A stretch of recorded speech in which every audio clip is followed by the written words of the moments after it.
and it's 2 Corinthians chapter 1, verse 4. Can anybody read that for me? What? 2 Corinthians chapter 1, verse 4. 2 Corinthians chapter what? 1. Chapter 1, verse 4. I got it, y'all. Yeah. I got it. He comforts us in all our affliction so that we may be able to comfort those who are in any kind of affliction through the comfort we ourselves receive from God. Alright, so can anybody explain what this means to you? Jeffrey, para. Can anybody explain what this verse means? It says, He comforts us in all our affliction so that we are able to comfort them that are in any affliction through the comfort that we receive from God. Can anybody explain what it means? 3 verse 4. 1 verse 4. Alright, so to me this means that whenever I suffer, whenever I'm in trouble, whenever I go through tribulations, I'm able to share my stories and my knowledge and the comfort God has given me with another person so that later when someone else is struggling in their lives, they can share their stories and what they know with people that they care about. And so I want to draw a picture for you guys. Picture time. Okay, so can anybody tell me what this is? A heart. Abnormal. Yeah. So this isn't what our hearts really look like, but I'm not going to draw it because it's like a jelly bean. But so say I add some like veins on here, okay? And so our blood flows through our heart, right? Okay, now pretend we had doors in our hearts. Okay, so what would happen if I closed those doors? No blood. No blood? So No flow. You die? Alright, so I went to a church camp a few weeks ago, about a month ago, and a preacher told me that in order to let things like love, ideas, and knowledge flow within you, you have to open your hearts so that people can share their ideas and share everything they know with you, and then you can share it to other people. Because if you close your hearts, then it's like you're dead inside, and you're not really living it on the inside. And if you're not living on the inside, then how are you going to be on the outside? You're going to be dull, and you're not going to know how to share your knowledge with other people, right? Alright, well, so what I'm trying to say is, like, don't close that door to your heart, because there's a song that says God's knocking at the door of our hearts, and if we close that door, then how is God going to know that we're ready to let him in? How is he going to know that we're ready to receive the word, we're ready to receive Christ and be saved? Does anyone here know the story of Adam and Eve? Okay, so basically what happens is Eve eats from the apple of the tree of good and knowledge, or evil, or whatever, and she eats the apple, and God comes in the garden, and after they ate the apple, they realized they were naked, so they hid, right? Has anybody actually ever really read the verse? Does anybody remember it? Can somebody read Genesis chapter 3, verses 8 and 9? Bible quiz team. Don't you guys know this? Bible quiz team, go ahead. I'm reading it right now. Why didn't you read it? You should have this number. Then the man and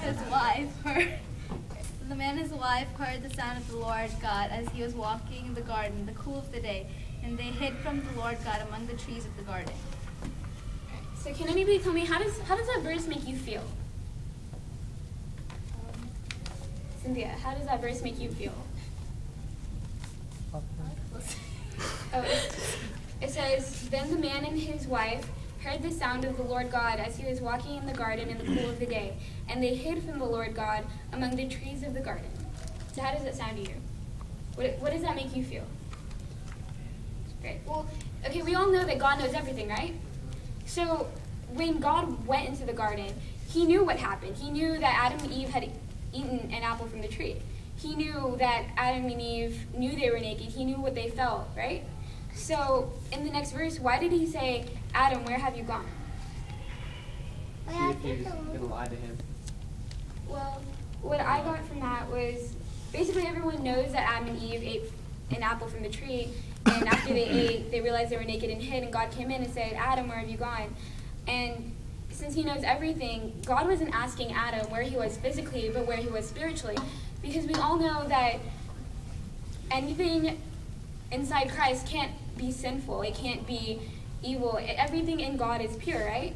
So he was asking Adam, hey, Adam, where are you? You're not inside of Christ anymore. What's happened, right?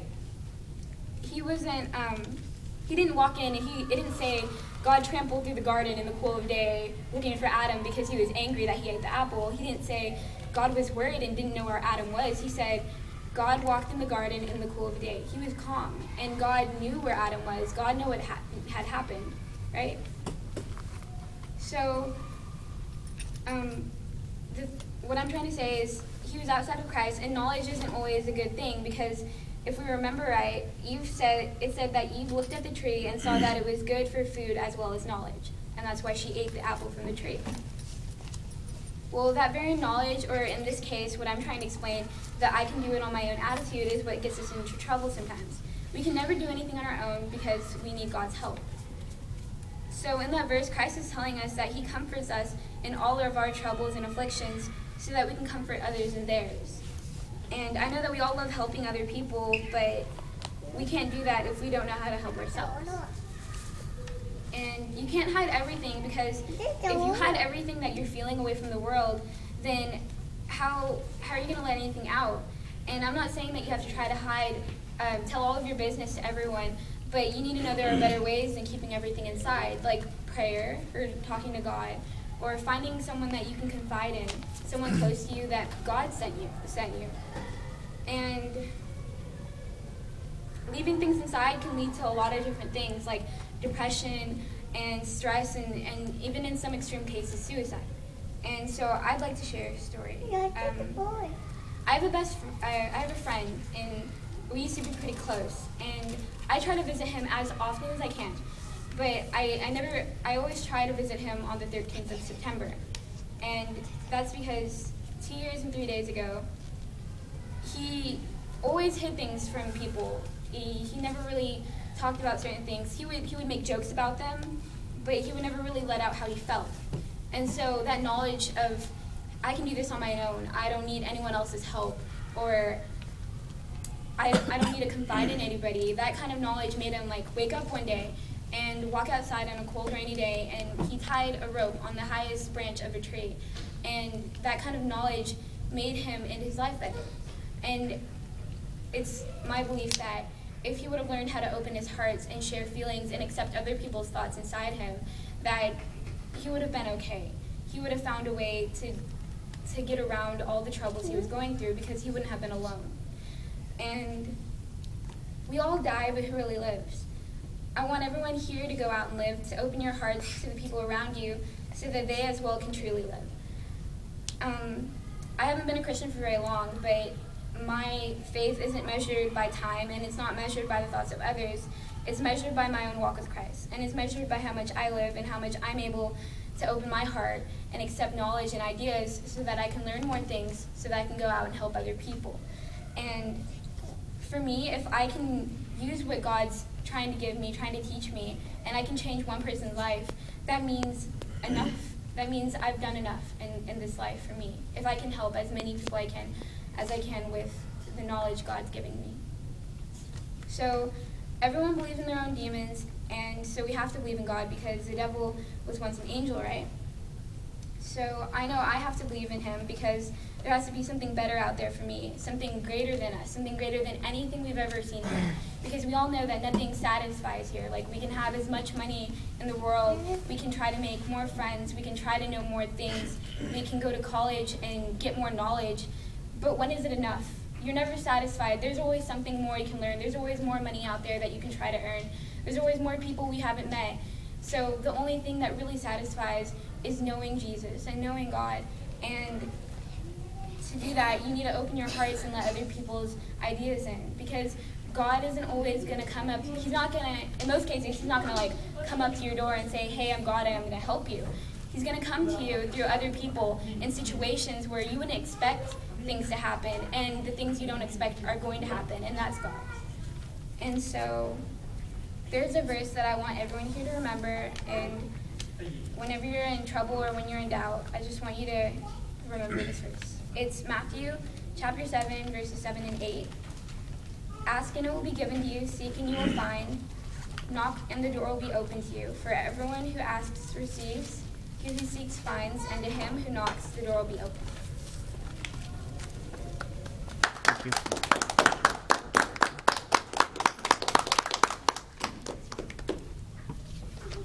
Thank you, Vendela. I think we can continue that thought, especially what you said about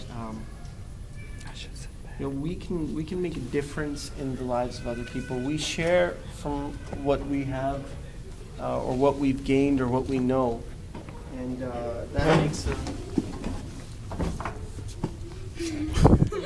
Smile. You don't need to record. Yeah, it did. It's okay. Go ahead. Okay,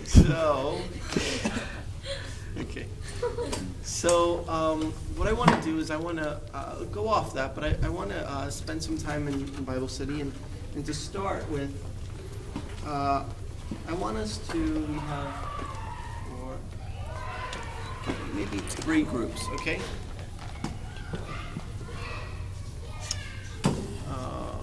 How about you 5? Anje.